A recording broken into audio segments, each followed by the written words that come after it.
Welcome back to game set match. और अब ज़रा डिस्कशन कर लेते हैं जो पीएसएल के हवाले से आपको खुशखबरी सुनाई गई कि एनसीओसी ने इजाज़त दे दी है कि 100% स्पेक्टेटर्स की कैपेसिटी फिल की जा सकती है। पीएसएल 7 के दौरान पीएसएल 7 के मैचेस देखने के लिए स्पेक्टेटर्स आ सकते हैं। आपको सिर्फ चाहिए आपका वैक्सीनेशन कार्ड, वो दिखाएंगे और आप फिर मैच देख सकते हैं। ऑब्वियसली टिकट भी चाहिए, मगर हमारे नुमाइंदे खिज़र हमारे साथ इस वक्त मौजूद हैं। और खिज़र, आपके पास क्या अपडेट है इसके हवाले से?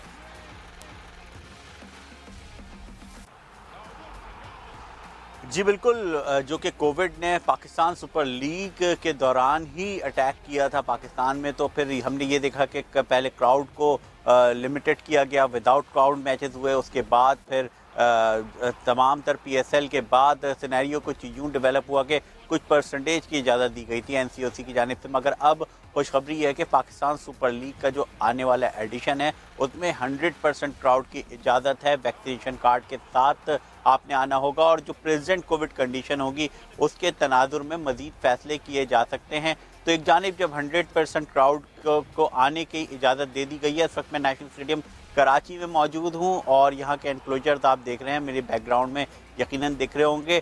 तो अब इन एनक्लोजर्स को भरना है, जो कि चैलेंज है पाकिस्तान क्रिकेट बोर्ड के लिए, क्योंकि हालिया सीरीज़ में तमाशाई ना होने का शिकवा जो था वो काफ़ी ज़्यादा किया जा रहा था। तो यकीनन अब किस तरह से क्राउड को लाने में कामयाब रहता है पाकिस्तान क्रिकेट बोर्ड। सिटीज़ के क्रिकेट है, पीएसएल की फ्रेंचाइजीज आपस में एक दूसरे के सामने हैं। क्राउड 100% होगा और अब इसको फुल करना भी हर मैच में यकीनन एक चैलेंज होगा। तो देखते हैं कि सिनेरियो क्या रहता है, मगर जो शौकीन क्रिकेट है यकीनन उनके लिए अच्छी खबर है। देखते जी चैलेंज ये कैसा होता है। खिज़र, आपका बहुत बहुत शुक्रिया। बट अदील, जिस बात कर रहे हैं कि स्टेडियम्स भरने की बात कर रहे हैं, अभी हमने वेस्ट इंडीज़ के जो मैचेस देखे कराची में, वेस्ट इंडीज़ की टीम कराची में थी बट कराची वाले अपने घर में थे। बड़ा उस पर शोर मचा, क्यों नहीं आए लोग, क्यों नहीं आए। पीएसएल के लिए इजाज़त तो मिल गई है 100% कैपेसिटी फिल करने की, होगी। देखिए, इसमें दो फैक्टर्स हैं। एक फैक्टर हमारे कंट्रोल में है और एक फैक्टर हमारे कंट्रोल में नहीं है। जो फैक्टर हमारे कंट्रोल में नहीं है वो है कोविड की 5th वेव। अच्छा, अभी कल ही कुछ हमारे पाकिस्तान के जो मेडिकल एक्सपर्ट्स हैं, आज अखबारात ने काफ़ी प्रोमिनेंस के साथ ये खबर भी शाया की है, they are expecting the 5th wave to strike Pakistan in the month of February, because eventually this has to happen ना। कोई हम बच नहीं सकते। दुनिया में जहाँ 80-90% वैक्सीनेशन वाले ममालिक हैं वहाँ पे वेव आई है, तो पाकिस्तान कैसे बच सकता है। हम दुआ बस ये करेंगे कि क्योंकि ये ओमिक्रॉन वेरिएंट में अमवात कम हो रही हैं, हॉस्पिटलाइजेशन कम है, सो होपफुली इंशाल्लाह वील सेल थ्रू। क्या चीज़ हमारे कंट्रोल में है? हमारे कंट्रोल में है कि हम नंबर 1 लोगों को किस तरह स्टेडियम में फैसिलिटेट करते हैं। अब आपने देखिए, आपने कहा कि जी एक सर्टिफिकेट लेकर आना है वैक्सीनेशन का, ठीक है। हमारा एक लर्निंग हो गई है वेस्ट इंडीज़ वाली जो हमने सीरीज़ की थी। ज़रा जाके आई रियली होप कि पीसीबी में, वैसे तो इस वक्त काफ़ी आना जाना लोगों का लगा हुआ है, बट जो वहाँ कोर कमर्शियल टीम है जो इन चीज़ों को मैनेज करेगी, वो ज़रा जाके मैं कस्टमर का वर्ड यूज़ कर रहा हूँ, मैं स्पेक्टेटर का वर्ड यूज़ नहीं कर रहा, बिकॉज ये वो बंदा है जिसको आपको एक मैच नहीं दिखाना है। आप सिर्फ 2 वेन्यूज़ में खेल रहे हैं, कराची और लाहौर में, and you have to ensure कि ये बंदा एक नहीं बल्कि 3 या 4 मैचेस देखेगा आके। भैया, look at the facilities at your stadium. ज़रा जाके आप वहाँ वॉशरूम की कंडीशन देखिए, खाने पीने का सिलसिला देखिए। आप देखिए कि आप बोतलें अंदर नहीं ले जा सकते हैं, पानी के नल के लगे हुए होते हैं, जाओ इससे पानी पी कर आओ। बुरा खाना। एंड सबसे जो इम्पोर्टेंट पॉइंट आपका at the end of the day आता है वो ये आता है कि आप इस टिकट ख़रीदने के प्रोसेस को कितना फैसिलिटेट कर रहे हैं। अभी वेस्ट इंडीज़ के टूर पे क्या हुआ, मेजॉरिटी को कहा गया कि जी ऑनलाइन जाके टिकट खरीदो। भाई, पाकिस्तान में लोग ऑनलाइन नहीं खरीदते चीज़ें। Pakistan is a cash on delivery economy, we know about that. फिर एक कंपनी को जिसको आपने काउंटर पे टिकट बेचने का कहा गया, वो उसका किसी ने मार्केट ही नहीं किया, nobody knew about that. So I really hope कि पाकिस्तान क्रिकेट बोर्ड ने अपना लेसन लर्न किया होगा टिकट्स के हवाले से। बिकॉज देखिए, पीएसएल में इस बार याद रहे एक बात, biosecure bubble has to be pretty strong. Why? इस बार आपके पास यूएई का ऑप्शन नहीं है। इन पैरेलल यूएई लीग भी चल रही होगी, तो अगर आप समझ रहे हैं कि अपने मैचेस उठा के आप यूएई ले जाएंगे, तो ऐसा भी नहीं होने वाला। और यूएई लीग क्यों आई है, एमिरेट्स लीग, ये भी हमको पता है कि ये कौन यहाँ पे जो है ना उसकी बोगी लीग जो है ये मौजूद है। सो पाकिस्तान क्रिकेट बोर्ड, इस वक्त पाकिस्तानी क्रिकेट का इज्जत का सवाल है। So I really hope they will play smart this time. गलतियों से सीखेंगे ताकि वेस्ट इंडीज़ सीरीज़ वाली गलतियाँ दोबारा ना हो हमसे। आई होप ये गलतियां ना हो और हम जो हैं मैदान भरे हुए देखें, बिकॉज एक बड़ा मैसेज पाकिस्तान ने बाहर पहुंचाना होता है कि और वो है मैसेज, मतलब we are die hard fans for cricket, और क्रिकेट हम देखना चाहते हैं, मगर जब मैदान खाली दिखते हैं तो ऐसा लगता है कि हम ये गलत बयानी कर रहे हैं और हम ऐसी ये बात कर रहे हैं कि नहीं जी हमारे फैंस तो देखना चाहते हैं क्रिकेट, मगर वो मैदान में नहीं आ रहे। बट जहाँ हम क्रिकेट की बात करते हैं, ये तो बात बिल्कुल सही है कि हम वन स्पोर्ट नेशन बनते जा रहे हैं और हम दूसरे स्पोर्ट्स पे फोकस नहीं करते। उनकी जब हम फतुआत पे फोकस नहीं करते तो ऑब्वियसली इश्यूज़ पे फोकस करना तो एक बहुत ही अलग बात है।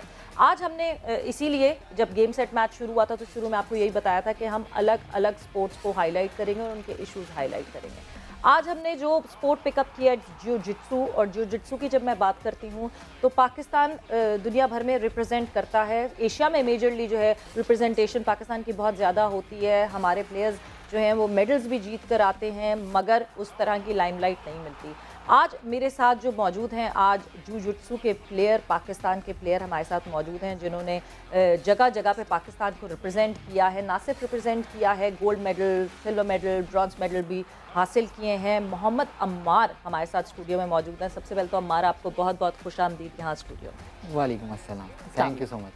दूसरी तरफ हमारे साथ वीडियो लिंक पे मौजूद हैं तारिक अली साहब, जो कि वाइस प्रेसिडेंट है पाकिस्तान जियो जित्सु फेडरेशन के और सेक्रेटरी जनरल हैं सिंध जियो जित्सु एसोसिएशन के। तारिक साहब, आपको भी मैं खुशामदीद कहती हूँ। जी थैंक यू सवेरा, आपको इनवाइट करने का इस प्रोग्राम में। लेकिन थोड़ी सी करेक्शन करूँगा, सेक्रेटरी जनरल हूँ साउथ एशियन जियो जित्सु फेडरेशन साउथ और एसोसिएट सेक्रेटरी हूँ मैं पाकिस्तान जियो जित्सु फेडरेशन। बिल्कुल जी, आपका बहुत बहुत शुक्रिया इस करेक्शन के लिए। तारिक साहब, मैं स्ट्रेट फॉरवर्डली सबसे पहले आपसे सवाल पूछूंगी, टाइम बिल्कुल ज़ाया नहीं करूंगी। एक इशू जिसको मैंने देखा और मैंने सोचा कि उसको हाईलाइट करना चाहिए, हमारी टीम ने सोचा कि उसको हाईलाइट करना चाहिए। वर्ल्ड जियो जित्सु कॉम्पिटिशन हुआ अभी नवंबर में, जिसमें एथलीट्स, कुछ प्लेयर्स जो हैं वो हिस्सा नहीं बन सके। अम्मार हमारे साथ यहाँ मौजूद हैं, वो हिस्सा नहीं बन सके। पहले तो मुझे correct me if I am wrong, क्या हमारे जियो जित्सु प्लेयर्स को सेल्फ फाइनेंस करके वर्ल्ड इवेंट्स में जाना पड़ता है पाकिस्तान को रिप्रेजेंट करने के लिए? जी, इस तरह की जो सिचुएशन है, बेसिकली आपको पता है जियो जित्सु का, मैं बहुत शॉर्ट बात करूंगा क्योंकि आपने कहा टाइम कम है।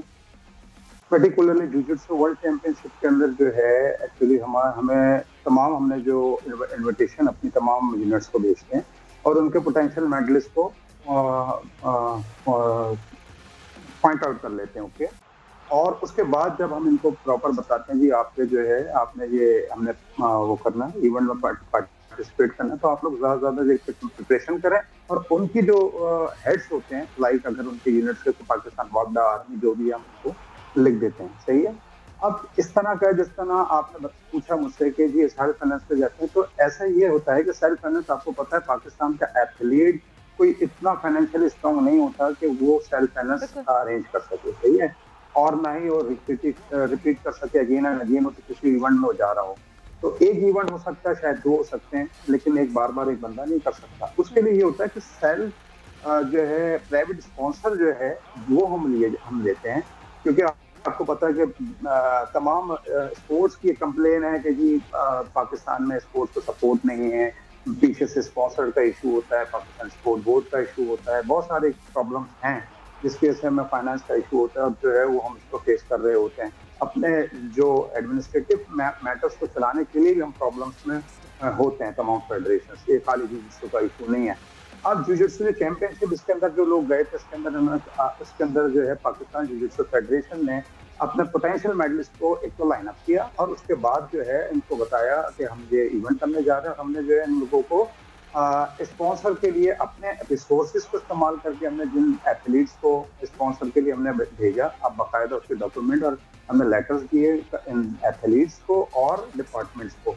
और उसके अलावा खाली कराची और सिंध के लिए हमने पूरे पाकिस्तान के दूसरे सूबों में भी जो रहते हैं और तमाम डिपार्टमेंट के भी, तो उनकी कई वजूहत जिसकी वजह से वो नहीं जा सकते। जैसे किसी का स्पॉन्सर का कोई इशा है, किसी को पाकिस्तान आर्मी के हमारी टीम के कुछ एथलीट जाने थे, उनको एनओसी नहीं मिल सकी, लास्ट मोमेंट पे वो नहीं जा सके। और इनका जो अमार है, इनका भी डेडलाइन गुजरने के बाद जो हमारी एंट्री जाती है, डेडलाइन गुजर के उसके बाद उनका जो है स्पॉन्सर का कंफर्मेशन है। लेकिन हमारी जो इनकी की डेडलाइन इंटरनेशनल फेडरेशन की थी, जब वो गुजर जाती तो उसके बाद बहुत सारे केसेस नहीं, बट तारिक साहब मैं यहाँ थोड़ा सा कट शॉर्ट आपको इसलिए करूंगी बिकॉज मुझे मतलब इस बात से ये समझ आ रही है कि इसका मतलब ये है कि पाकिस्तान जुजित्सु फेडरेशन के पास इटसेल्फ अपने कोई फाइनेंसेस नहीं है। फिर मुझे उससे ये कनेक्टिविटी समझ आती है कि पाकिस्तान स्पोर्ट्स बोर्ड के आप लोग को कोई फंड्स नहीं देता, कि आपके पास कोई इस तरह फंड्स ही नहीं है कि आप लोग अपने एथलीट्स को खुद लेकर जा सकें। एथलीट स्पॉन्सर ढूंढेगा, एथलीट अपनी परफॉर्मेंस पे फोकस करेगा, या एथलीट यही सोचता रहेगा भाई पैसे आएंगे तो अगला इवेंट पे जाऊंगा वरना नहीं जाऊंगा? नहीं, देखिए दो अलग क्वेश्चन है कि अगर एथलीट अगर आप खुद से जो स्पॉन्सर की तलाश करे और सारे करे, बिल्कुल आपकी बात करेक्ट है कि वो कॉन्सेंट्रेट नहीं रख सकते, कॉन्सेंट्रेट नहीं रखेगा तो डिलीवर नहीं करेगा। मैंने आपको बताया कि फेडरेशन अपने ये सपोर्ट करती है कि अपने पास जो उनके प्राइवेट स्पॉन्सर हैं या उनको गाइडलाइन पाकिस्तान स्पोर्ट्स बोर्ड आपको फंड्स देती है कि नहीं देती? एक वन लाइनर जवाब चाहिए जी। वन लाइनर जवाब ये है कि पाकिस्तान स्पोर्ट्स बोर्ड जो है हमें जो चैंपियनशिप्स के लिए हमें फंड्स नहीं मिले। हमें जो है डिफरेंट गेम्स के ऊपर जो फैसिलिटेट तमाम दस्ते को किया जाता है, वैसे फैसिलिटेट हमें भी किया जाता है। 2012 से पाकिस्तान जुजित्सु फेडरेशन जो है वो एफिलिएटेड है पाकिस्तान स्पोर्ट्स बोर्ड से, और ये नई फेडरेशन है, पुरानी भी नहीं है, यानी 12 साल से आप 8 साल लगा लें। इसके अलावा कराटे, जूडो, रेसलिंग 25-25 साल से एफिलिएटेड हैं। तो उनके और इनके रिजल्ट को भी अगर आप कंपेयर कर लें तो पाकिस्तान के अंदर इस वक्त सबसे ज्यादा मेडल 10-12 साल में देने वाली फेडरेशन वाइड जुजित्सु। यानी फंड्स मिलते हैं, आप ये अग्री कर रहे हैं कि फंड्स पीएसबी से मिलते हैं आपको? नहीं, मैंने ये एग्री नहीं किया। मैंने ये आपको बताया कि हमारी जो एनुअल ग्रांट है, जब हमारी एफिलिएशन हुई है तो 4 लाख समथिंग थी। इस 10-12 साल में हमें अराउंड 10 लाख समथिंग मिलती है, सही है। और जो वो भी 2017 से बंद है, हमें नहीं मिल रही, सही है।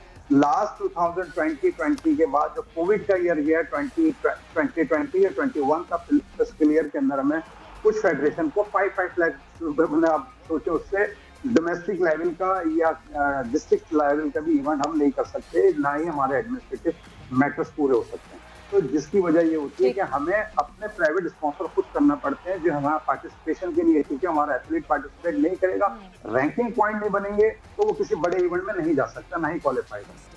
ठीक तारिक साहब, अदील अम्मार से अगर आप कुछ लेकिन यहाँ पे सवेरा जो एक और इम्पोर्टेंट पॉइंट आता है वो ये आता है कि जब पाकिस्तान स्पोर्ट बोर्ड के अरबाब इख्तियार के प्रेसिडेंट हमारे साथ मौजूद थे प्रोग्राम में, तो ही डायरेक्टर जनरल जो मौजूद थे पीएसबी, उन्होंने बड़ा कैटेगोरिकली ये बोला था कि 42 फेडरेशंस गालिबन इनके साथ एसोसिएटेड हैं, जो नंबर उन्होंने बताया था। और उन्होंने ये बताया था कि जी इतना हमारा बजट है और इतना जो है वो हम फेडरेशन को दे रहे होते हैं। आई थिंक हमारे पास एक शॉट भी अगर हम चला दें, तारिक साहब भी ये सुन सकें, ताकि रेफरेंस के लिए उनको भी ये जानना चाहिए।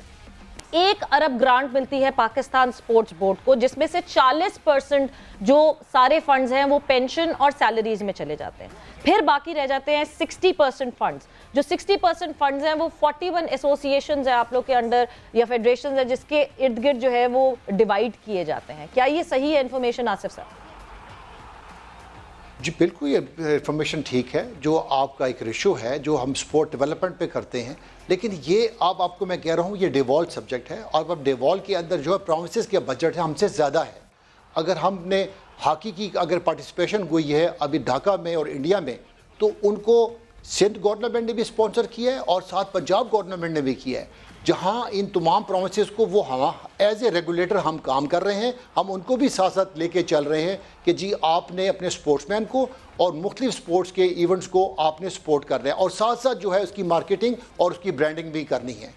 तो जी सॉरी सवेरा, इसका मतलब ये कि बड़ा क्लियरली उन्होंने बता दिया है कि ग्रांट्स तो जी दी जाती हैं। दो के तारिक साहब कह रहे हैं कि 2017 से ग्रांट्स नहीं दी गई। बिल्कुल ऐसी, और ये चलाने का मकसद देखें कोई लड़ाई वड़ाई करवाना हमारा नहीं था, लेकिन ये कि एक पॉइंट ऑफ व्यू पीएसबी की तरफ से आया था। वी थॉट कि हम यहाँ पे शेयर करें। हमारे साथ मौजूद हैं। नेचुरली हम चाहते थे कि ज़रा जुजित्सु के हवाले से और ये सारी बातें करें, लेकिन पाकिस्तान में जब भी क्रिकेट के अलावा किसी और स्पोर्ट का जिक्र आता है, लैक ऑफ फंड जो अभी डिस्कशन चल रहा है, वो मामला पूरा आ जाता है। लेकिन यहाँ पे तारिक साहब का ये कहना है कि आपकी एंट्री गालिबन लेट हो गई थी एंड ऑल, तो क्या ऐसा ही कुछ हुआ या आपका what is your perspective on this?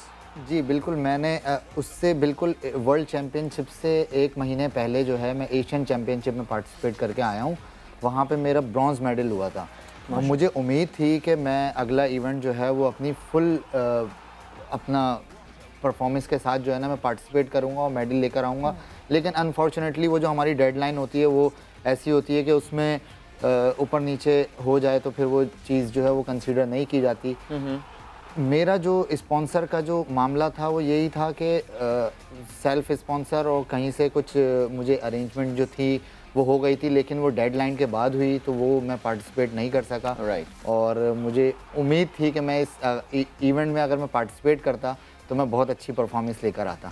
अमार बता, आपको लगता है कि अगर ये स्ट्रेस आपके जहन पे ना हो कि मैंने एक इवेंट आया जी, पता है कि अब ये अगले महीने ये इवेंट आना है, मगर आप अपनी परफॉर्मेंस से ज़्यादा इस बारे में सोच रहे हैं कि मैं कहाँ से फ़ंड्स जमा करूँगा, कहाँ से मैं स्पॉन्सर ढूंढूंगा, आपको लगता है कि अगर ये स्ट्रेस आपके जहन में ना हो तो आपकी परफॉर्मेंस और ज़्यादा बेहतर हो सकती है? जी बिल्कुल, बहुत बेहतर हो सकती है। और ये मेरे ख्याल से ये सिर्फ जुजित्सु का नहीं है, ये क्रिकेट के अलावा जितने भी स्पोर्ट्स हैं सबका यही हाल है। सब में प्लेयर जो है वो सेल्फ स्पॉन्सर पे प्राइवेट स्पॉन्सरशिप्स लेते हैं और पार्टिसिपेट करते हैं। जब भी हमारे पूरे पाकिस्तान में ऑल ओवर द स्पोर्ट्स हमारा यही हाल है कि हम जो है वो इतना डिलीवर नहीं कर पा रहे हैं। हम वहाँ पे ना ओलंपिक में मेडल लेकर आ पा रहे हैं, ना हमारी जो परफॉर्मेंस है इंटरनेशनल प्लेटफॉर्म पे वो हमारी परफॉर्मेंस जो है वो नज़र नहीं आ रही है। लेकिन उसके बावजूद हम अपने आप को स्पॉन्सर करके प्राइवेट कंपनीज से हम स्पॉन्सर्स लेके, कुछ हमारी जो है पाकिस्तान स्पोर्ट बोर्ड भी हमें गेम्स में सपोर्ट करता है, हमें स्पॉन्सर करता है, लेकिन वो नहीं होता, इतना अवेलेबल नहीं तारिक होता। साहब तो कह रहे हैं 5 साल से हुआ ही नहीं, 2017 से तो पीएसबी ने फंड्स ही नहीं दिए कोई भी। ये तो फेडरेशन के मामलात हैं, मुझे तो नहीं मालूम है। लेकिन जो है हमारी ये जो आप वर्ल्ड चैंपियनशिप का आप बता रहे थे, सॉरी एशियन चैंपियनशिप का आप बता रहे थे, ये कहाँ पर आप गए थे पार्टिसिपेट करने? ये एशियन चैंपियनशिप अबू धाबी में मुनाकिब अबू धाबी में। तो इसको भी आपने फिर स्पॉन्सर के थ्रू उसको फाइनेंस किया था या क्या हुआ था? इसको भी स्पॉन्सर्स के थ्रू ही मैं जानना ये चाह रहा हूँ कि एक खिलाड़ी का इस तरह जाके पार्टिसिपेट करने का खर्चा कितना होता है? 1 लाख, 2 लाख, 5 लाख, क्या व्हाट इज़ दैट अमाउंट? ये ऑलमोस्ट जो है वो ट्रैवलिंग और सारे एक्सपेंसेस मिला के ऑलमोस्ट 2.5 से 3 लाख रुपए का एक प्लेयर का जो है वो बजट आता है। सही, जिसमें सारी चीज़ें इंक्लूड। तो लास्ट टाइम आपको प्राइवेट स्पॉन्सर मिल गया, आप ये कह रहे हैं कि वर्ल्ड चैंपियनशिप के लिए नहीं मिल पाया आपको? जी, वर्ल्ड चैंपियनशिप के लिए जब मेरे पास अरेंजमेंट हो गई थी तो वो डेट जो है वो डेडलाइन गुजर गई थी, तो इस वजह से मैं पार्टिसिपेट नहीं कर सका। ये तो देखें एक पॉइंट हो गया ना फाइनेंशियल एस्पेक्ट वाला। फैसिलिटीज़ की बात करते हैं, ये फैसिलिटीज़ यहाँ पे कैसी अवेलेबल हैं आपके पास ट्रेनिंग के लिए? बिकॉज देखिए आपका, मुझे पता है कि ये फाइनेंशियल वाला एस्पेक्ट तो बहुत इंपॉर्टेंट है, कॉन्सेंट्रेशन सेकेंडरी हो जाती है। खुद ही मेहनत कर रहे हैं या वाकई कोई कोचेस वगैरह भी प्रोवाइड हुए हैं वर्ल्ड लेवल के कि यार मैं अगर कम्पीट, आप ब्रॉन्ज मेडल जीत कर आ रहे हैं माशाल्लाह एशियन लेवल पे, that means you are an international level athlete Pakistan के, तो क्या अपनी मेहनत पे चल रहा है या कोचेस भी फेडरेशन को प्रोवाइड कर रही है?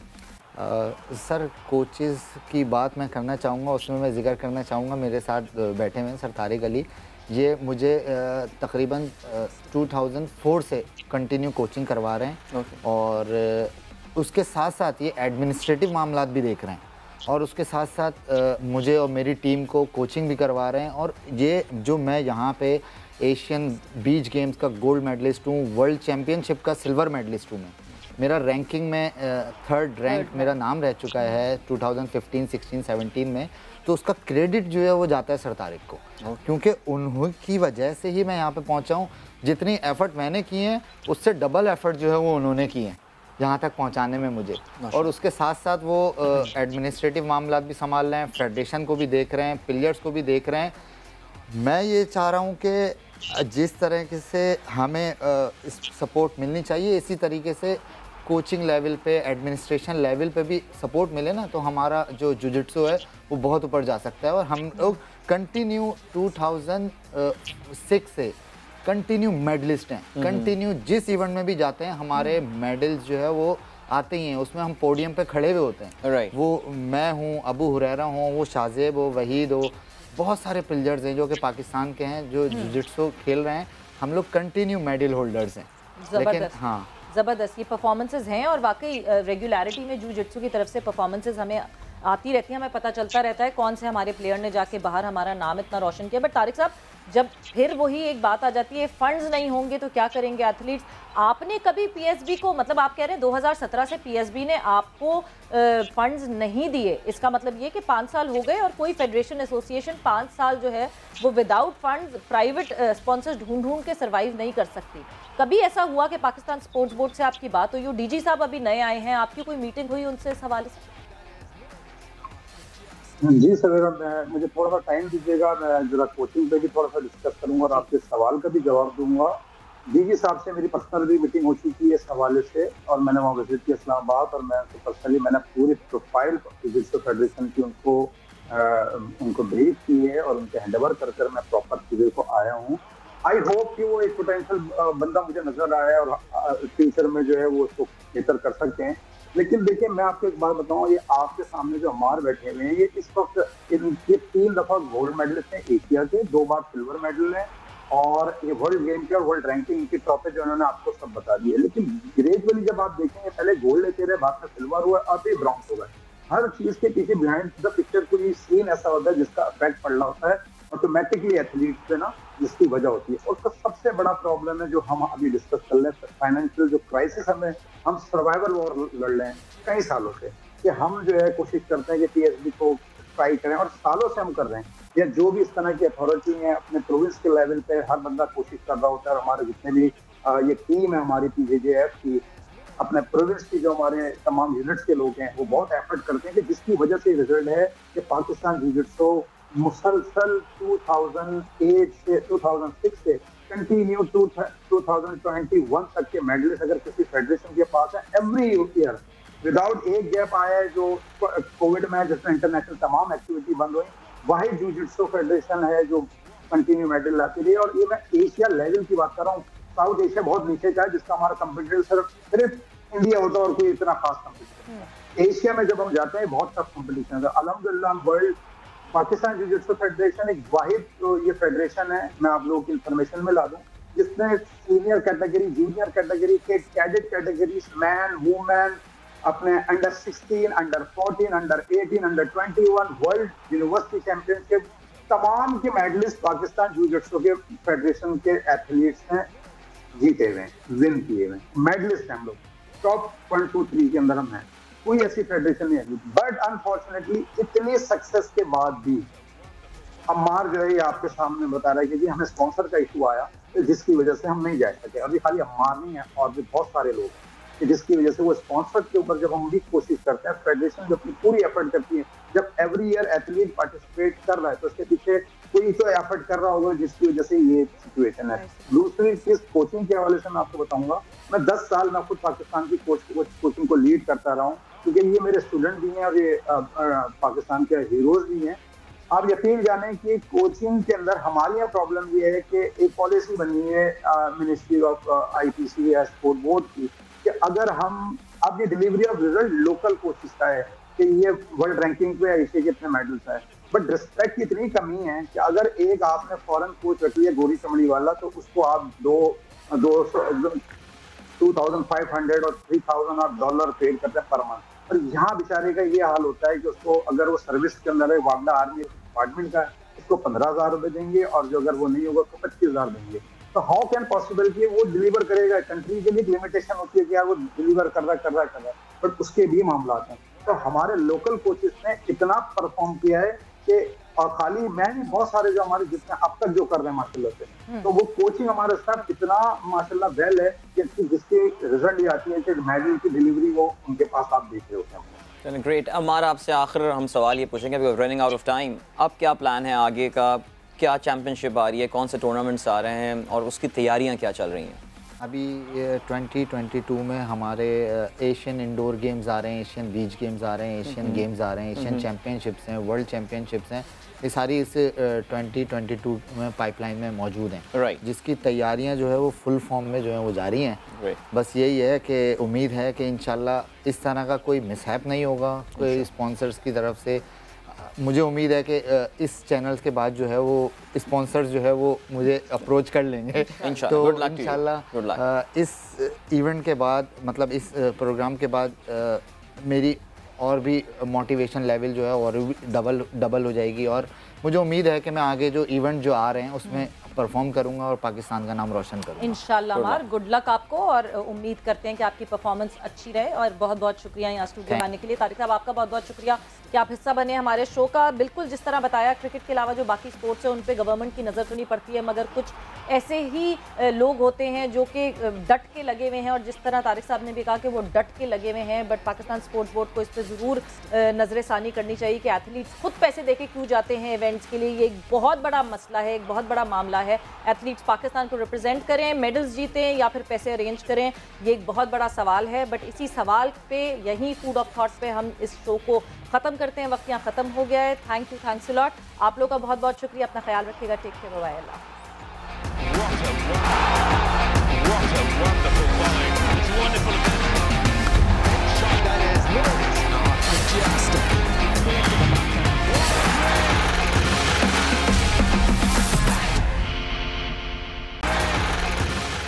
अस्सलाम वालेकुम and welcome to game set match. I hope आप लोग खैरियत से होंगे। मैं हूं सवेरा पाशा और मेरे साथ मौजूद हैं अदील अजहर। डिस्कशन का हम आगाज़ करेंगे, मगर उससे पहले आज की गर्मा गर्म खबरें, हेडलाइंस और खबरों का आगाज़ हम करेंगे व्हाट्सअप इन स्पोर्ट्स से। व्हाट्सअप इन स्पोर्ट्स में इस वक्त सबसे ज़्यादा हाईलाइटेड खबर है अंडर 19 एशिया कप, जो कि सेमीफाइनल्स इस वक्त जारी हैं और पाकिस्तान वर्सेस श्रीलंका बिल्कुल वर्ज पे है एंड होते हुए। दो के पाकिस्तान ने शुरू में बहुत अच्छी बॉलिंग की थी, रिस्ट्रिक्ट करने की कोशिश की श्रीलंका को, बट श्रीलंका ने इवेंचुअली 148 रन का टारगेट दिया पाकिस्तान को और अब बिल्कुल वर्ज पे है पाकिस्तान शिकस्त के लिए, बिकॉज नहीं अचीव कर सका पाकिस्तान ये टारगेट। थोड़ी सी डिटेल में इस पर हम आगे जाके भी बात करेंगे। साथ ही साथ दूसरा सेमीफाइनल इस वक्त जारी है, इंडिया वर्सेस बांग्लादेश, जहां पे 244 रन का टारगेट दिया था इंडिया ने बांग्लादेश को और तकरीबन 100 रन दरकार है बांग्लादेश को 12 ओवर्स में। तो देखना है कि वहाँ क्या सिचुएशन रहती है, मगर यहाँ पे बहुत ही ब्लीक क्या बिल्कुल ख़त्म हो गए चांसेस पाकिस्तान के आगे आने वाले चंद मिनट में। आगे बढ़ते हैं, अगली खबर की तरफ मूव ऑन करते हैं। ICC ODI player of the year nomination की लिस्ट भी जारी कर दी गई है। बाबर आजम का नाम इसमें सबसे ऊपर, सबसे क्लियरली आपको दिख रहा है इस नॉमिनेशंस में, और नाम शकीब अल हसन, जानेमन मिलान, पॉल स्टर्लिंग का भी शामिल है। साथ साथ जब हम बात करें तो अच्छी खबर है पीएसएल शायकीन के लिए, और वो अच्छी खबर ये है कि एनसीओसी ने पीएसएल 7 के दौरान 100% स्पेक्टेटर्स कैपेसिटी फिल करने की इजाज़त दे दी है। वैक्सीनेशन कार्ड दिखाएं और मैच देखिए। साथ साथ चीफ सिलेक्टर मोहम्मद वसीम से जब हमने कल एक्सक्लूसिवली बात की गेम सेट मैच में, तो मोहम्मद वसीम बड़े खुश थे डोमेस्टिक में जिस तरह यंगस्टर्स की परफॉर्मेंस आ रही है, प्लेयर्स की परफॉर्मेंस आ रही है। एक और चीज़ पे उन्होंने मेजरली बड़ा फोकस करके बात की कि सीनियर्स यानी शुएब मलिक और मोहम्मद हफीज़ जो कि इस वक्त टीम के साथ हैं, टीम के साथ खेल रहे हैं, मगर कौन ऑप्ट और चूज़ करेगा, कौन चूज़ करेगा वो कौन सी सीरीज़ का हिस्सा होगा, कौन नहीं, वो इन प्लेयर्स के ऊपर नहीं रहेगा। Selectors would be the main people जो कि ये चीज़ डिसाइड करेंगे, उनका कहना था बड़ी क्लैरिटी में। साथ ही साथ जब स्पॉट फिक्सिंग के प्लेयर्स के हवाले से उनसे बात की गई कि जो प्लेयर्स स्पॉट फिक्सिंग में थे या क्लियर हो गए, उनके हवाले से पाकिस्तान क्रिकेट बोर्ड की क्या पॉलिसी है, तो उन्होंने क्या कहा उस पर नज़र डालते हैं। अब क्या फ्यूचर है उन प्लेयर्स का जो कि किसी भी किस्म की स्पॉट फिक्सिंग में मुलव्वस थे, इस वजह से क्योंकि पिछले टाइम फ्रेम में, पिछले टेन्योर में हमने देखा कि शर्जील पे भी काम हो रहा था और शर्जील के ऊपर भी हो रहा था कि जी नहीं शर्जील अचानक से टीम का हिस्सा बन जाएंगे शायद, बट अब वो प्रोसेस स्लो हो गया। I'm not a policy maker, ठीक है ना, मेरा काम है कि जो बट आपको ये बताया तो गया होगा ना कि हाँ जी इस प्लेयर को नहीं, जो पॉलिसी बोर्ड बनाएगा, जो अवेलेबल प्लेयर्स होंगे, ठीक है ना, मेरे सामने सिंपल पॉलिसी है कि जो अवेलेबल प्लेयर्स हैं सिलेक्शन के लिए, यू नो, उनमें से बेस्ट जो लॉट है पाकिस्तान के लिए वो सिलेक्ट करने, तो बिल्कुल वो अवेलेबल थे और पाकिस्तान टीम में थे उस टाइम पे। अगर आपको मैं इसलिए कह रही हूँ because Ramiz Raja has always been very vocal about it कि नहीं जी जो थोड़ा सा भी टेंटेड है मैटर है, मे बी आप चेयरमैन से ये पूछेंगे तो आपको ज्यादा होगा, लेकिन इस पर अगर कोई नहीं पॉलिसी होगी तो वो सबको नजर आएगी ना। आप ये तो नहीं पॉलिसी हमने छुप के बना लिया, पॉलिसी जब होगी मगर होता है ना, आपको कम्युनिकेट कर दिया कि जी ये टेंटेड प्लेयर्स दूर रहे अब टीम से, कुछ ऐसी कम्युनिकेशन आपको जब भी पॉलिसी बनेगी वो आप तक पहुंच जाएगी। तो अभी इस पे क्लियर कट पॉलिसी ऐसी कोई नहीं है। मेरे लिए जो सामने अवेलेबल प्लेयर्स हैं उनमें से सिलेक्शन करनी है मैंने। सो विच मीन साफ जिस तरह चीफ सिलेक्टर मोहम्मद वसीम ने बताया कि कोई क्लियर पॉलिसी इस हवाले से नहीं दी गई है। जाते जाते आखिरी एक और हेडलाइंस में हम खबर ज्वाइन इन करेंगे। कायद-ए-आज़म ट्रॉफी का फाइनल कल खेला गया, कल इख्तिताम हुआ कायद-ए-आज़म ट्रॉफी के फाइनल का और डिफेंडिंग चैम्पियन केपी ने डिफीट दे दी और फिर से जो है अपना जो टाइटल था उसको डिफेंड कर लिया। नॉर्दर्न के खिलाफ केपी का मुकाबला हो रहा था और केपी ने 169 रन्स के बड़े मार्जिन से नॉर्दर्न को शिकस्त दी। केपी के साजिद खान ने दोनों इनिंग्स में 9 विकेटें हासिल की और मोहम्मद वसीम जूनियर ने भी 6 विकेटें हासिल की। पूरे टूर्नामेंट के हवाले से बात करें और इस मैच के हवाले से बात करें तो player of the match Iftikhar Ahmed हुए, best wicket keeper Rohail Nazir, best bowler Ali Usman, best batter Mohammad Huraira और player of the tournament Mubasir Khan. जीतने वाली टीम को 1 करोड़ और रनर अप को 50 लाख का इनाम दिया गया। सो अदील, जब मैं बात करती हूँ इस तरह मैं देख रही हूँ प्लेयर ऑफ द टूर्नामेंट है, बैटर हैं, बॉलर हैं, youngsters he youngsters, which means future is in good hands. Future is bright definitely. एक जो बहुत बड़ा एडवांटेज हुआ वो ये हुआ कि हमारी टीम के जो मेन प्लेयर्स थे उनका काफ़ी बिजी जो है वो शेड्यूल रहा और चाहे वो इंटरनेशनल क्रिकेट में मसरूफ़ रहे और भी उनकी जो कायद-ए-आज़म ट्रॉफी और पाकिस्तान का जो इंटरनेशनल कैलेंडर था वो काफ़ी ओवरलैप था, तो जो बहुत सारे बड़े प्लेयर्स थे वो ज़ाहिर इसमें हमें खेलते हुए नज़र नहीं आ रहे थे, which in hindsight was a very good opportunity Pakistan के नौजवानों के लिए। जैसे कि आपने नाम बताया, अब हुरैरा हम मेरे ख्याल से इस प्रोग्राम में काफ़ी दफ़ा जिक्र कर चुके हैं, मुबस्सिर का आपने जिक्र किया and all. I think future is looking good and I really hope के कंसिस्टेंसी इज़ द की। बहुत सारे नाम हम सुनते हैं, आते हैं, अचानक गायब हो जाते हैं। एक तो अब अभी मोहम्मद वसीम का भी इंटरव्यू आ रहा था एंड लेट्स होप के पाकिस्तान ए टीम हुआ, अंडर 19 प्लेयर हुए, इनको मौका मिलता रहेगा। अंडर 19 का वैसे अब नाम ले लिया है मैंने। ब्राइट फ्यूचर की जब हम बात कर रहे हैं, exactly future is not bright, at least Pakistan has lost and it's a very disappointing win. I mean very disappointing loss and yes very disappointing win. हम एक्सपेक्ट नहीं कर रहे थे ऑनेस्टली स्पीकिंग। जब स्टार्टअप हुआ तो हम बिल्कुल, हमारी डिस्कशन यही चल रही थी कि पाकिस्तान वुड विन इट और जीत लेंगे। ट्विस्ट तो ज़रूर आएगा, ऑब्वियसली पाकिस्तान की टीम है और जहाँ पे ऐसा हो कि पाकिस्तान की टीम जो है वो आपको डराए ना, तो ऐसा हो नहीं सकता क्योंकि हम तो ये टैग लेकर घूमते हैं कि हम अनप्रेडिक्टेबल हैं और वो अंडर 19 में भी जाती है। बट जिस तरह 22 रन से आज शिकस्त हुई है पाकिस्तान की टीम को, डिसअपॉइंटिंग इस वजह से अदील बिकॉज बहुत अर्ली ऑन हमने विकेट्स हासिल कर ली थी जी, उसके बावजूद इतने रन हमारे ऊपर बन गए। देखिए ये आई थिंक नंबर अभी, क्योंकि अंडर 19 प्लेयर हैं तो मुझे उनके नाम याद नहीं है, मैं मैच क्योंकि मोबाइल पे हम फॉलो कर रहे थे, इट वाजंट बीइंग ब्रॉडकास्टेड, तो कोई रॉड्रिगो एक प्लेयर था एंड ऑल। ये नंबर 9 और 10 के बैट्समैन ने इन्होंने जो है ये पार्टनरशिप की है, एक दोनों ने शायद 31 रन बनाए जिस पे ये रन बने। इसका मतलब ये है कि हम थोड़े से रिलैक्स हो गए थे उनके 8 खिलाड़ी आउट करने के बाद कि यार ये तो आखिरी 2 विकेटें तो खुद ही शायद फेंक के चले जाएंगी अपने आप को। लेकिन देखिए एक चीज़ सवेरा, द इंडियन मैच वाज एक एक्सेप्शन थी, लेकिन जो लोग इस टूर्नामेंट को फॉलो कर रहे हैं उन्होंने ये देखा होगा कि पाकिस्तान ने अफगानिस्तान को बहुत कम रन्स पे आउट करके, उन्होंने जो चेस भी किया था मेरे ख्याल से 62 रन या ऐसी, वो पाकिस्तान ने 6 विकेटों के नुकसान पर किया था। दैट मीन्स 30-40 रन अफगानिस्तान और जोड़ देता और Pakistan could have lost that game, जिससे अंदाज़ा आपको ये होता है कि पाकिस्तान की बैटिंग वॉज वल्नरेबल। इवन मुत्तहिदा अरब अमारात की वीक टीम के अगेंस्ट पाकिस्तान ने 200 से कुछ ऊपर रन्स बनाए थे और वो बहुत कम मार्जिन से यूएई की टीम हारी थी। पाकिस्तान ने उनको 187 पे ऑल आउट कर दिया था। दैट मीन्स जैसे कि हिस्टोरिकली रहा है पाकिस्तान टीम में, हमारे बॉलर्स परफॉर्म कर रहे हैं, थ्रू आउट इस टूर्नामेंट परफॉर्म किया उन्होंने, लेकिन हमारे जो बैट्समैन हैं वो शायद उस कैलिबर के नहीं है। And losing to Sri Lankan team यहाँ पे, और बड़ा सर्टन लग रहा था कि इंडिया पाकिस्तान फाइनल में होंगे और ओवर द वीकेंड हमें देखने को मिलेगा, but very very disappointing result. And I think बहुत कुछ सोचने का यहाँ पे है कि what are we up to in under 19। ये तो कोई वर्ल्ड कप भी नहीं, तो और अब वर्ल्ड कप के लिए जाना है, वी नो दैट। अब ये वेस्ट इंडीज़ जाएगी टीम, यही लड़के यहीं से वेस्ट इंडीज़ जा रहे होंगे, not a good start for sure. बिल्कुल बिल्कुल नॉट अ गुड स्टार्ट। और जिस तरह आप इंडिया के मैच की बात कर रहे हैं उस पर भी लास्ट बॉल हमने चौका मार के जो है वो जीत हासिल की थी। बट अदील, जब मैं फिर बात करती हूँ, हम हमेशा बात करते हैं सप्लाई चेन मैनेजमेंट की, हम हमेशा बात करते हैं कि अंडर 19 के लड़के आते हैं, हमें दिखते हैं, बहुत सारे स्टार्स भी दिखते हैं, बट फिर कहीं ना कहीं बीच में गायब हो जाते हैं। मतलब अभी भी सर्किट में आप देखें, Rohail Nazir was a very big name for under 19। Under 19 में मुसलसल रुहेल नज़ीर की बात हो रही थी, बट इवेंचुअली अब फिर वो आए टीम में, थोड़ा सा दिखे इर्द गिर्द के, नेशनल टीम के इर्द गिर्द आए हैं, मगर फिर रुहेल नज़ीर की बातें कम होना शुरू हो गई। ठीक है, Rizwan is performing brilliantly well, but अब उसके बाद जो है रुहेल नज़ीर की बारी आनी चाहिए थी, तो एक और नाम भी साथ साथ आ जाता है।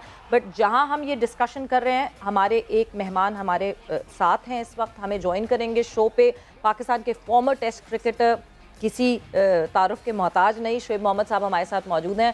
Shoaib, welcome to the show. अस्सलाम वालेकुम Zavera, thank you so much and वालेकुम अस्सलाम। वालेकुम अस्सलाम। शुएब, सबसे पहले तो हम बिल्कुल कोने कोने से थे कि अभी हम अंडर 19 का एशिया कप का सेमीफाइनल देख रहे थे, श्रीलंका के खिलाफ पाकिस्तान का सेमीफाइनल हो रहा था और 22 रन से पाकिस्तान को शिकस्त हासिल हो गई।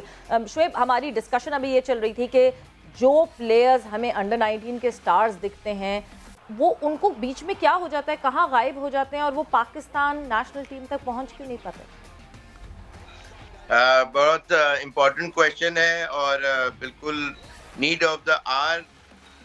आज से नहीं, ये बहुत अरसे से है। जब अंडर 19 से 21 और अंडर 23 की जो टीमें होती हैं, उसके अंदर इतने मैचेस जब नहीं होंगे तो फिर लड़के अगर आजकल तो ख़ास तौर पे अगर जो टीमें डिपार्टमेंट्स ख़त्म हो गए तो वो किस जगह के ऊपर जाएं, तो उनको एक रेगुलर क्रिकेट इतनी जब नहीं मिलती तो बहुत से लड़के फेड आउट हो जाते हैं। और पहले एक ज़माने में मुझे भी जब मैं स्टार्टअप किया था तो मेरी अच्छी परफॉर्मेंस थी, तो मुझे यहाँ से ऑस्ट्रेलिया जैसे भेजा गया। बहुत अच्छी स्कीम थी जो ग्रेट क्रिकेट खेलने के लिए। और अंडर 25 की जिसमें माजिद खान साहब हमारे कोच भी थे, प्लेयर भी थे, तो 1981 में वो टीम गई।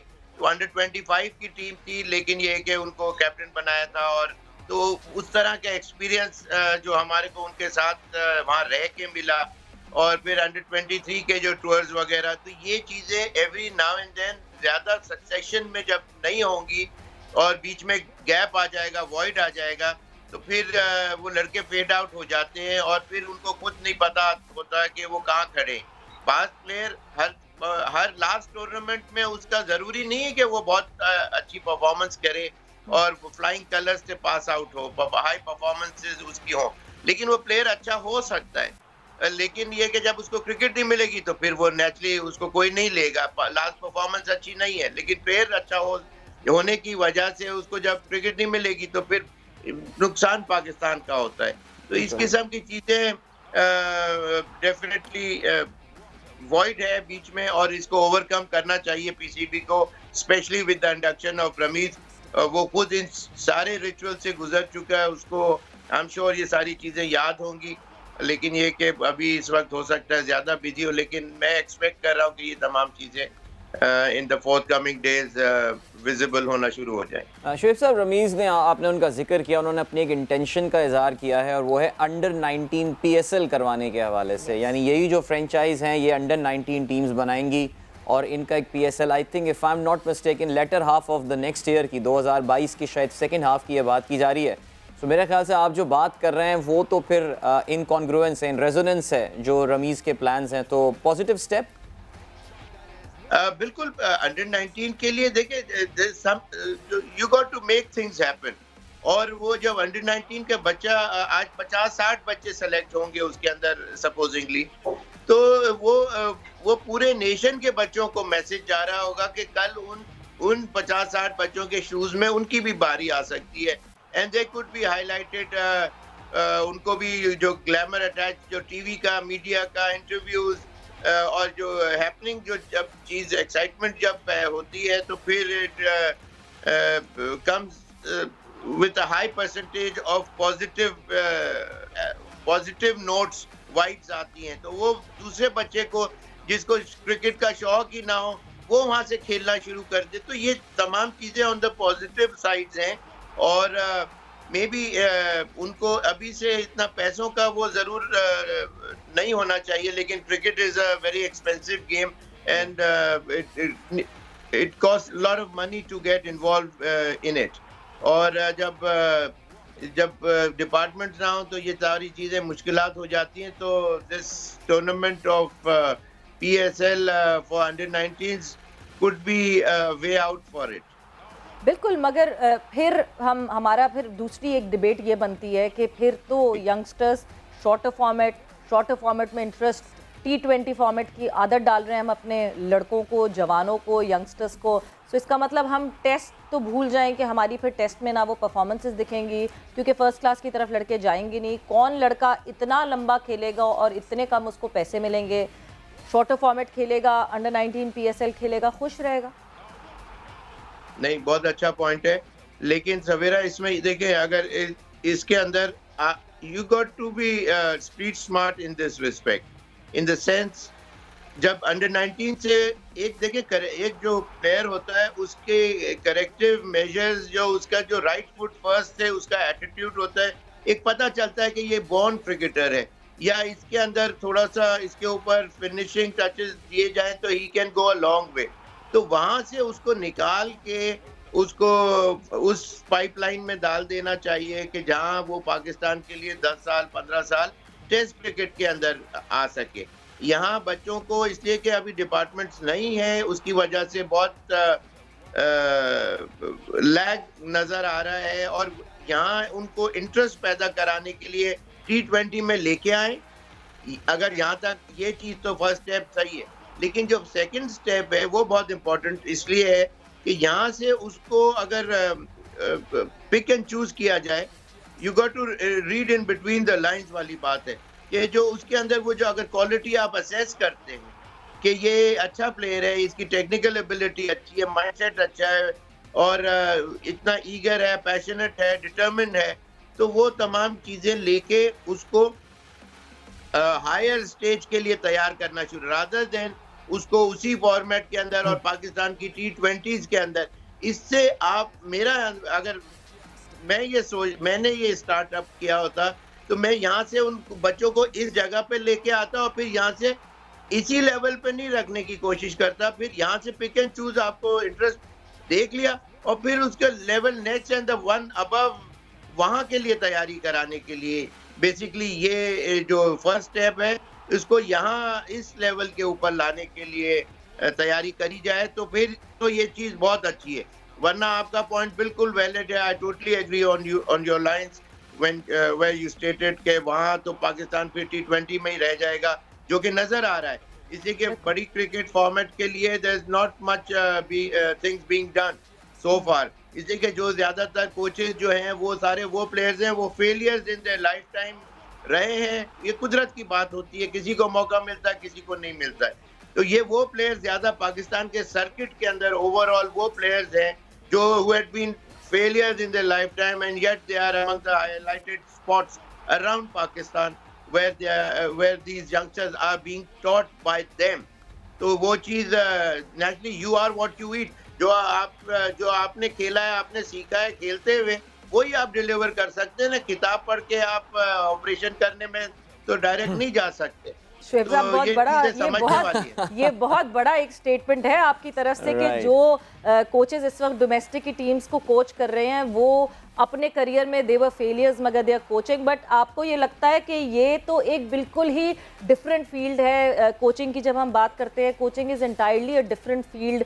एक बड़ा खिलाड़ी अच्छा कोच बनेगा इसकी कोई जस्टिफिकेशन नहीं मिलती कि हाँ जी वाकई ऐसा होगा। एक कम खेला हुआ खिलाड़ी भी जो है वो बहुत अच्छा कोच बन सकता है और उसकी बहुत एग्जांपल्स है हमारे पास। Absolutely, I totally agree on those lines. लेकिन ये देखें, जो आप जब जितना आप डीप एंड में जाएंगे, आपको अगर स्विमिंग नहीं आती, आपको डीप एंड में थ्रो कर दिया जाए तो वेयर यू गोना स्टैंड, वहाँ उसकी बायंसी, उसका अपथ्रस्ट और उसका डर, उसका खौफ, उसके प्रेशर्स आपने हैंडल ही नहीं किए। जब लाख आदमी के अंडर आप खेले ही नहीं है तो आपको उसको वो नहीं समझ आ सकती। कहने के लिए तो ठीक है जी, हम मुझे आता है, ये सारी चीजें मैंने खेली है, मैंने बैट यूं घुमाया है और मैंने बॉल यूं की है, ये but this is not all of it, ये this is part of it, this is part of the game. जरूर बात सही है, लेकिन इसके अंदर आप ये देखें, ये समझ लें, मेरी इन शॉर्ट ये है कि जो आप खेलते हैं दैट इज योर टेस्ट। वहाँ आप जब आप दुनिया के फास्टेस्ट बॉलर्स, मुश्किलात में जब आप होते हैं तो नर्व्स ऑफ स्टील चाहिए होते हैं। तो वहाँ आपने जो प्रैक्टिस की हुई होती है during your net sections and दूसरे जो मैचेस के अंदर, sometimes you got to change your grip, sometimes you got to change your stance, sometimes even you got to change your techniques at times. I've done it so that's why I'm saying it कि ये जब मुश्किलात इतनी बड़ी ना हो तो आपको उसके अंदर से बाहर निकलने के तरीके नहीं आते होंगे तो आप बच्चे को वो कभी भी नहीं सिखा सकते. That's what I mean. जी शोएब साहब, मेरे ख्याल से आई थिंक थोड़ा सा जो डिफरेंस यहाँ पे ऑफ ओपिनियन हमारा, और बिकॉज हम थोड़ी देर पहले इस हवाले से बात कर रहे थे about difference between coaching and mentorship.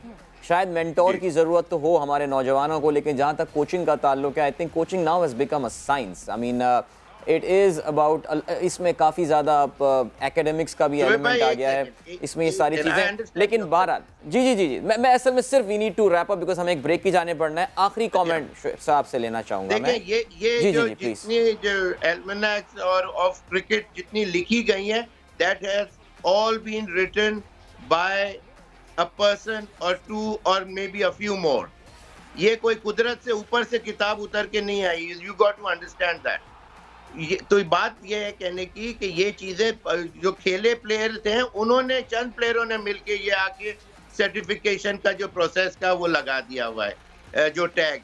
आपने अगर वो चीजें नहीं खेली, आपने वो नहीं चीज की, तो मेरा पर्सनल ओपिनियन है कि आप ये सर्टिफिकेशन ऑफ जो कोचिंग का जो है उस तरह से, वरना तो इंग्लैंड ने ये किताब लिखी थी 75 के वर्ल्ड कप से, अब जाके उन्होंने वो भी आखिरी बॉल के ऊपर सुपर ओवर करवा के जैसे तैसे करके वो मैच जीता गया.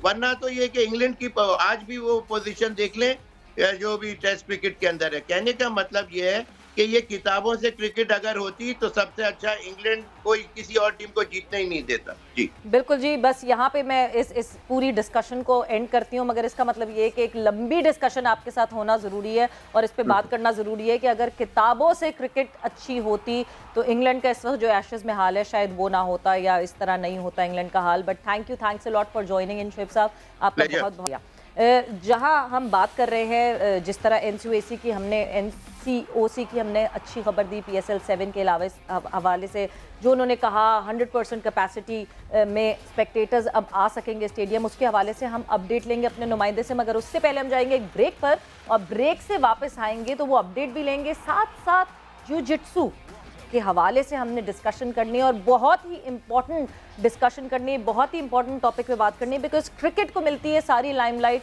क्यों नहीं मिलती दूसरे स्पोर्ट्स को लाइमलाइट, क्यों दूसरे प्लेयर्स जो हैं वो सफ़र करते हैं. आज बात करेंगे शो पे, गेम सेट मैच पे, आफ्टर दिस ब्रेक.